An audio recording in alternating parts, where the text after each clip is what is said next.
Live from UBC Studios in Kampala. This is Good Morning Uganda Extra.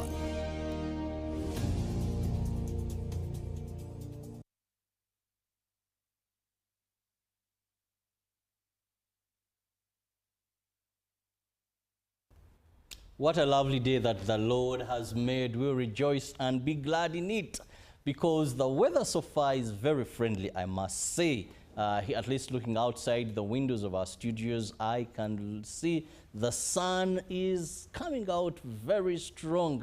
And maybe we may not have the heavy rains and thunders that we usually had, because for the city dwellers, rain is not a friend of ours, to be honest. It makes roads almost next to impossible to pass through them. Some roads, not all roads. And of course, you do so much. We are not going to the gardens. So rain is an inconvenience. However, it is a blessing for our brothers and sisters that cultivate the food we do eat. Welcome to the Extra, Robert Chirabo. And this morning, I have a guest in studios with whom we are going to be discussing on how best we can reduce or fight the problem of corruption. Join me, welcome my guest this morning, Pade Gerard Auku, who is the founder, Climate Finance Transparency Network, Uganda. Good morning and welcome. Good morning to you, Robert. And it's a pleasure to be hosted here at UBC. Now, to begin with, let the public know when you talk about Pade and Climate Finance Transparency Network, Uganda, what does it do?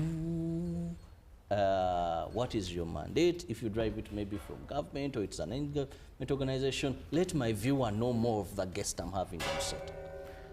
Thank you very much, Robert. Once again, I am Gerald Pade Auku, and I work with Climate Finance Transparency Network, Uganda. Like you did mention, I am a founding member of the organization. You can call it the CEO of the organization.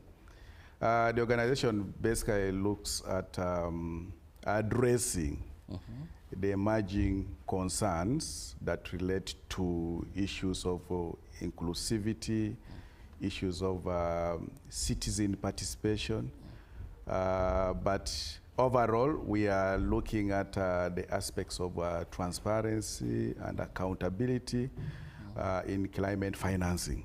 Aware that the Paris Agreement of 2015 committed, the country is committed to make our contributions globally to support nations to be able to deal with the vice of climate change, which we are feeling globally, including in Uganda here. So those are some of the issues that Climate Finance Transparency Network Uganda is addressing. Issues of inclusivity, issues of participation of citizens on climate-related interventions, but most importantly, dealing with the issues of transparency and accountability. Yeah. Now, where does this come in the fight against corruption? Yes, we are. Because you're in climate financing, looking for money in terms of climate. Now, where does corruption come in? Yeah, you know, as you know, as Uganda, globally, we are not doing quite well in the fight against corruption. I must say that government is trying, but not enough.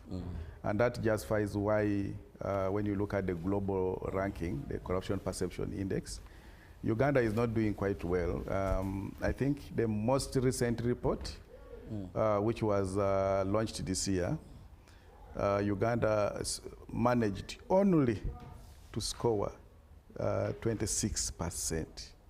I mean, actually 25. It dropped from 26, a position that it has held for the last 3 years.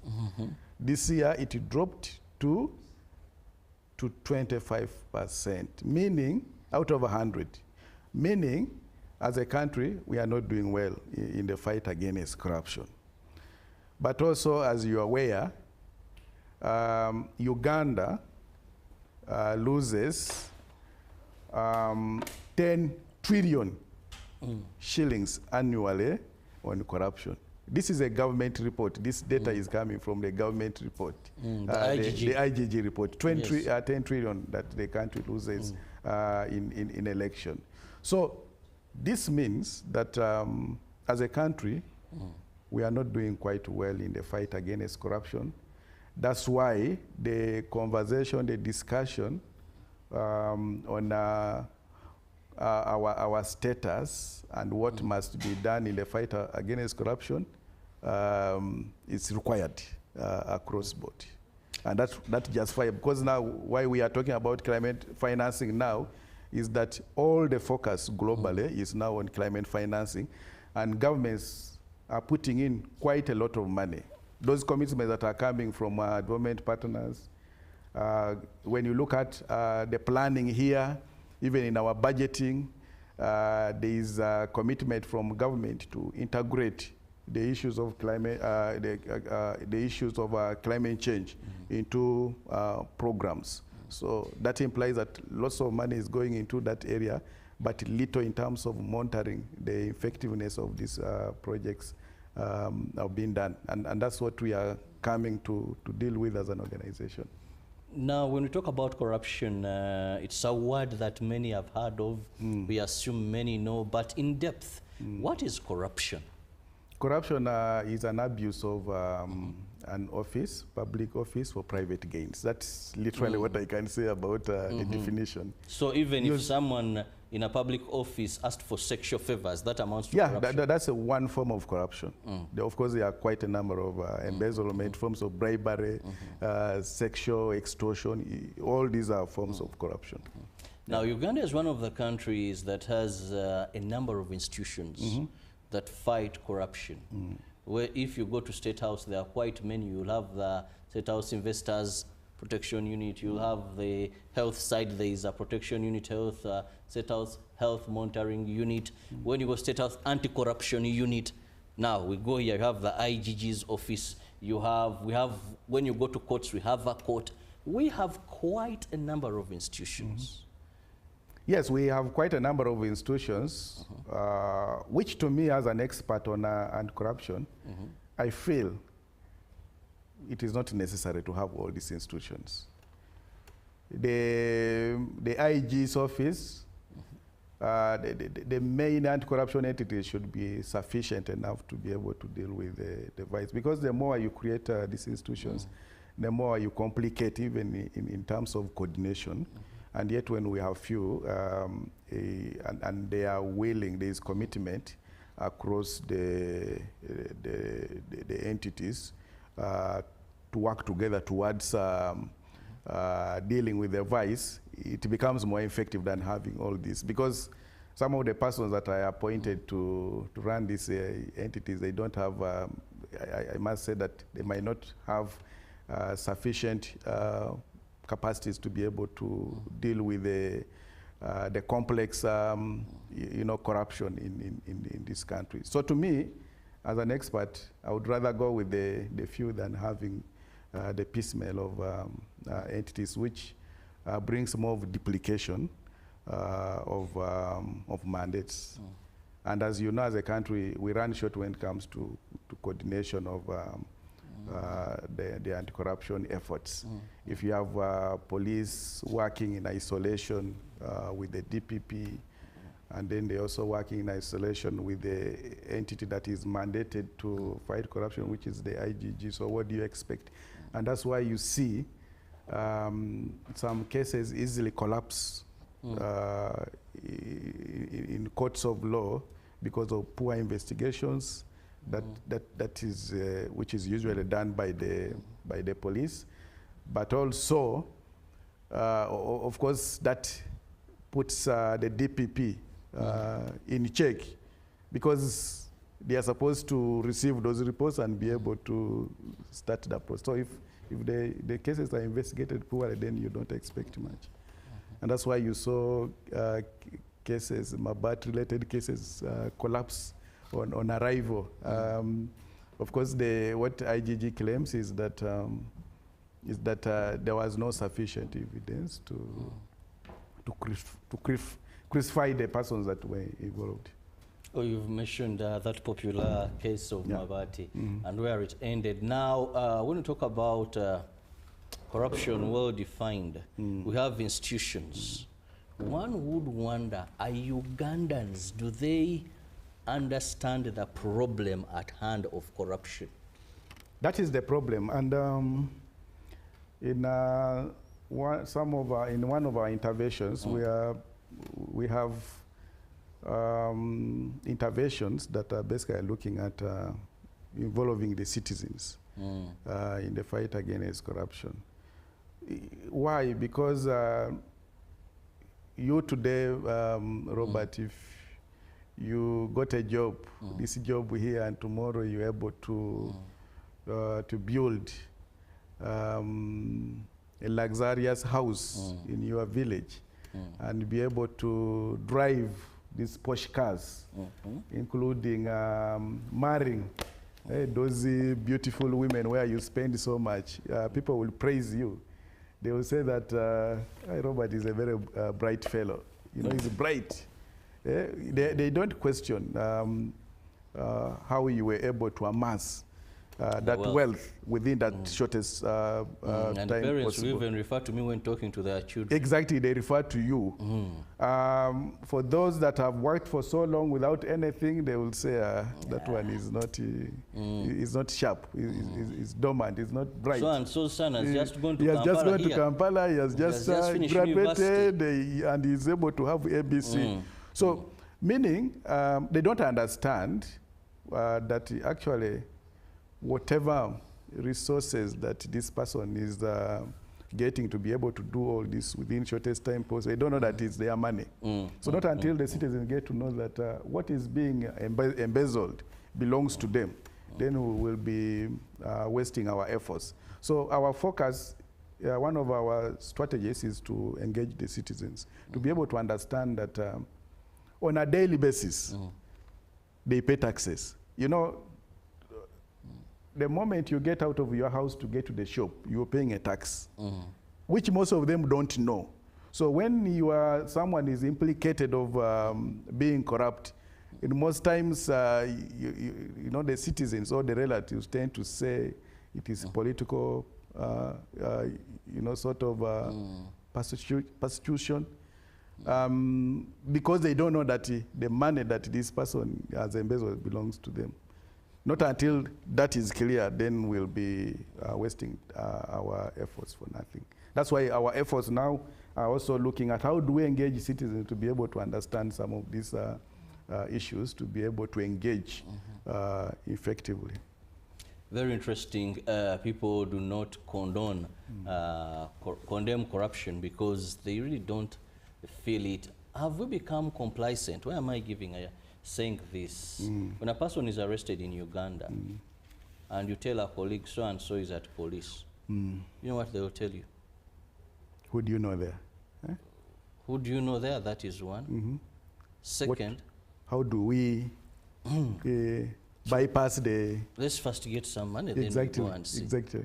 When someone is going to a public hospital facility, where many have gone and gotten quality treatment free of charge, the first thing they will tell you, but you need some money to give to the doctors.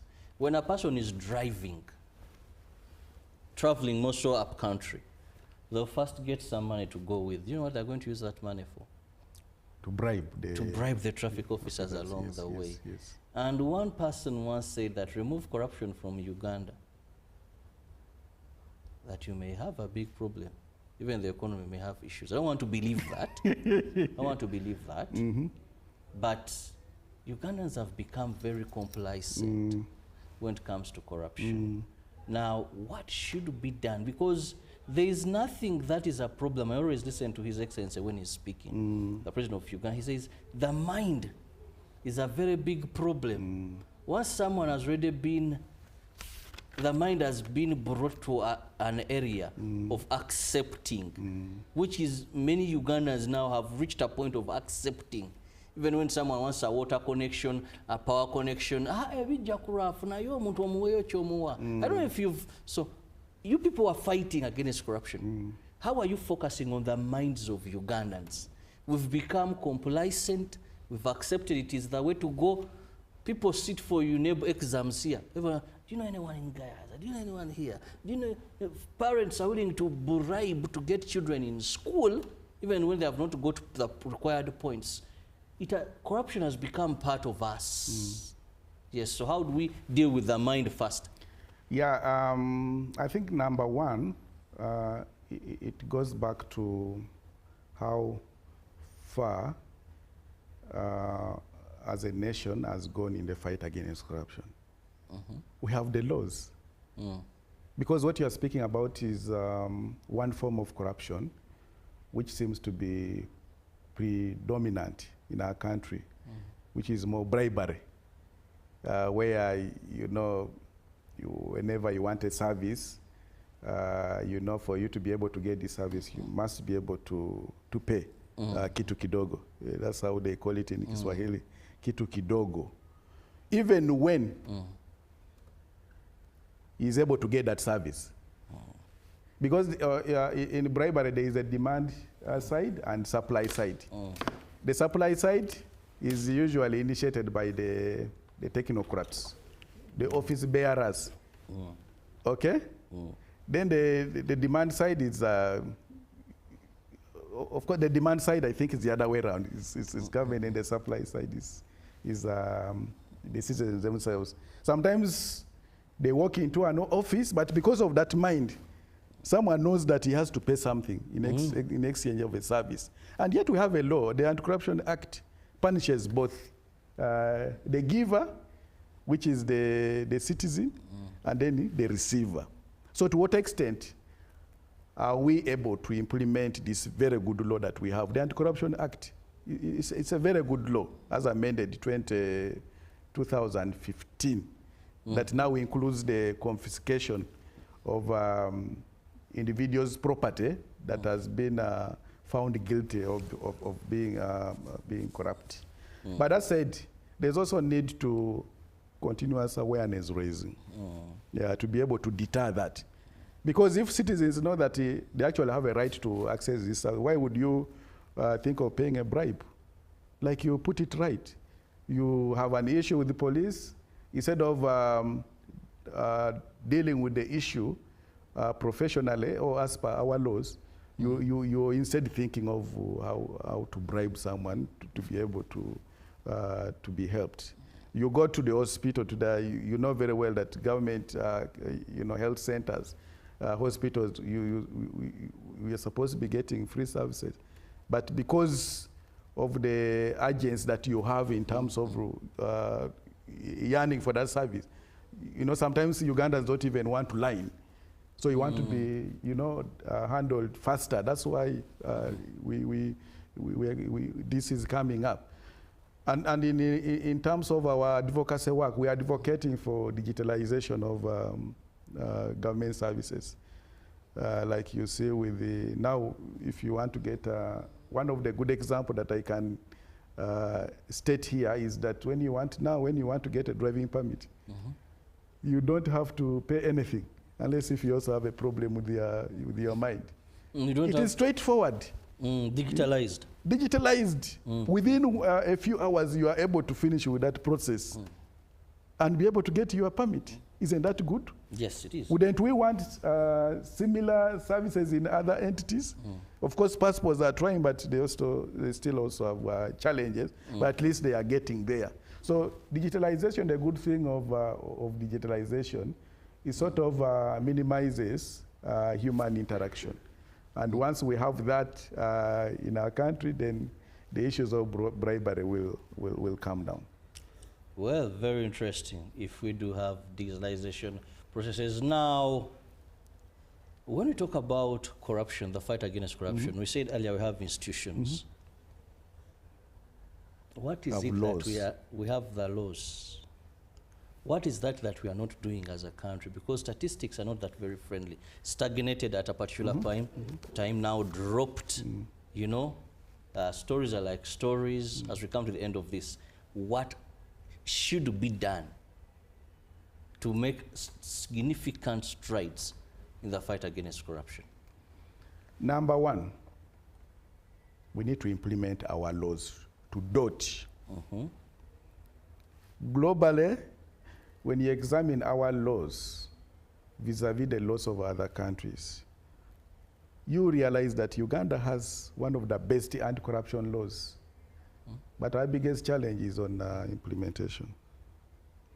There's a saying that goes across the region, East Africa, that Ugandans are good at developing or initiating laws. They have very good ideas. And then they are developed in Kenya. Okay, we initiate. They are actualizing, sort of developed in Kenya and then implemented in Rwanda. What Rwanda does, they do more of copy and paste. And then for them, they actualize. That's why in the region, Rwanda is ranked as one of the least corrupt countries in Africa. It's actually competing with some countries in Europe. So they are doing well. So let's implement our laws. Number two, because I am looking at practical strategies, we know very well as a country that we have corrupt people. We know, even among us ourselves. In your cycle, you are able to know, according to the wealth that so-and-so has, vis-a-vis what he does or what she does, there is no way this person is able to have all these properties. So to me, what I am thinking is that we need to start organizing confession sessions. And church should interest itself in this. Because for us, for me who is a Catholic, there are particular days where you go and face the priest to confess of the sins that you have committed. If we encourage these people to do that, or even identify them, that so and so, we know you are corrupt, but we don't want to take you far. Come and let's have a discussion where you commit yourself. Because no one in this world fears God, who doesn't fear God. Assumably. And yes, and the Allah. Yeah? People have an allegiance to God. So these sessions here, perhaps we should be able to help us, because someone can reflect. It gives opportunity for someone to reflect on the bad things that he has done. On the money, if it's only the money that was supposed to help a person who's sick in the hospital, is that any good to humanity? Does God, will God be happy if you have embezzled money supposed to construct a road and it is not done, or if it is done, it's not done properly? So confession sessions, we need to embrace that, where we have engagements, having an honest conversation with some of the people who are about to be corrupt or who are already corrupted. Death sentences. There are countries, Vietnam and China have actualized this. Let me tell you, if one person is hanged here in Uganda, the one that has been implicated of corruption will cease to exist. Just hang it. So one of the things that we need to do is to engage government to integrate the aspect of death sentences to the corrupt in our anti-corruption act and actualize it. We only need 1 or 2 persons. Once that is done, to set precedent. Yeah, to set the precedence. You will never hear corruption. People will shun away from being corrupt. Of course, continuous awareness raising, where we engage the citizens, but also the duty bearers themselves. Most of them don't understand the impact of corruption, not until they are reminded with good examples of how corruption prevents citizens from realizing their fundamental rights to health, to education, to good infrastructure, to mention but a few. But also now that we are speaking about climate financing and whatnot, lots of money is being pumped into irrigation, pumped into dealing with the issues of floods, famine, drought, and whatnot. We need to engage them, have a deliver, so that they're able to understand some of these impacts to be able to demand for accountability from their leaders. Shun from paying bribes, but also to demand for accountability from their leaders. Try to enhance civil service salaries. Because in this economy, just 1 million shillings cannot be sufficient. But also, when I speak of 1 million, how many earn 1 million? You find the majority of Ugandans are earning 500 or even less. A teacher, for example, is earning, 500,000. What can 500,000 do in this economy? But also, most importantly, let us improve. Let government try to improve the quality of services that it offers. You have education. Everyone nowadays, because of poor service delivery in education sector, everyone wants his or her child to go to a private school, of which it is expensive. You are speaking of a child in daycare in a private school paying about minimum 1 million shillings. How many parents can afford? Say, for example, you're earning 500, but you have taken your kid to a kindergarten where he's paying 1 million shillings. Where are you getting that extra money? And you are in the office where someone is able to give you, or you have an opportunity to be corrupt. Would you desist from that? Because at the end of the day, you need to bridge that gap by maneuvering to find an extra resource that should be able to help you deal with your contemporary challenges. So we believe that if government is able to revamp our education, for civil servants, consider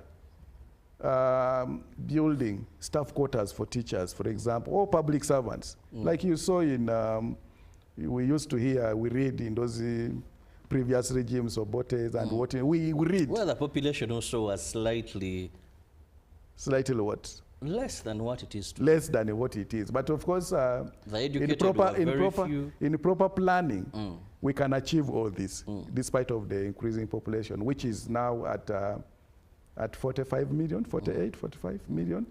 So good planning should be able to counter some of these challenges that are coming along with the population. But also, now even our revenue has increased compared to then. So that shouldn't be an excuse that the population has increased now. It's about planning, but also optimizing our resources well. Well, but also the aspect of having people of integrity in our political How do you test positions. integrity? Well, you have that gentleman who has worked for a very long time, but he has remained as himself. He has not. He does not have all these investments, but he has been in service. So isn't that one way through which an integrity can be tested? But committed and is able to desist from receiving any bribe, even when there are temptations. These individuals are there and they're in service. Yeah, so that is one way. So if you have, but also grooming, leaders, who are able to embrace the aspects of integrity in their professionalism. We can achieve this. Yeah. Well, I must let you go, but let me just give you a minute for your closing remark. Yeah, thank you very much. Once again, I believe this conversation, this topic that we are talking about is achievable, especially looking at the aspects of strategies aimed at minimizing corruption. If we all get to understand the impact that it has to our nation, but also to the next generation, I think we can all work towards desisting ourselves from asking, but also giving the bribes. This way, we should be able to reduce on corruption. Of course, you cannot eradicate it. Like globally, even the US and Sweden, the Denmarks that are doing quite well, they don't rank, they don't score 100%, so they are always in the 80s and what, you know. That means you cannot eradicate it completely. As Climate Finance Transparency Network Uganda, we are committed to contribute towards government's efforts in fighting corruption, but with specific emphasis on climate change. And together, we should be able to achieve that. As an organization, we are doing quite a number of things, awareness raising. We are also supporting victims of corruption. We offer legal aid and the rest. So for now, that's what I have to say. But I want to thank the listeners for listening to us. And I hope this information will go a long way towards dealing with the device that we've been talking.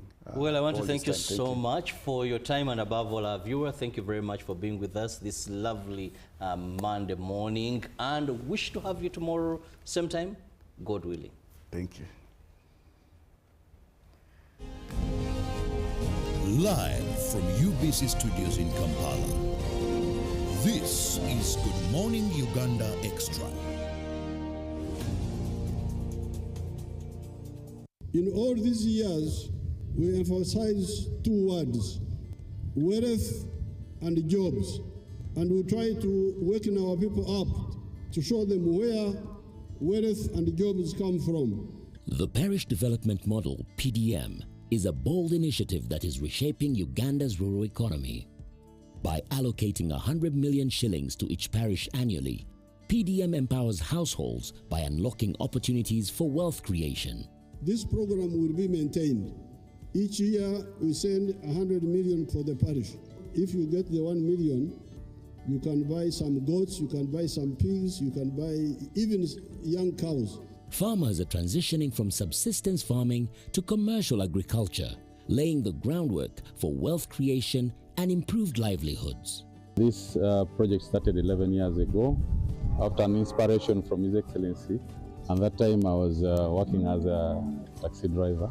I was doing that Massa business in Soroti, and he was talking about how to improve household income. With the PDM, you bring back the money after 24 months. But in the third year, you would get another 100 million paid back by those who go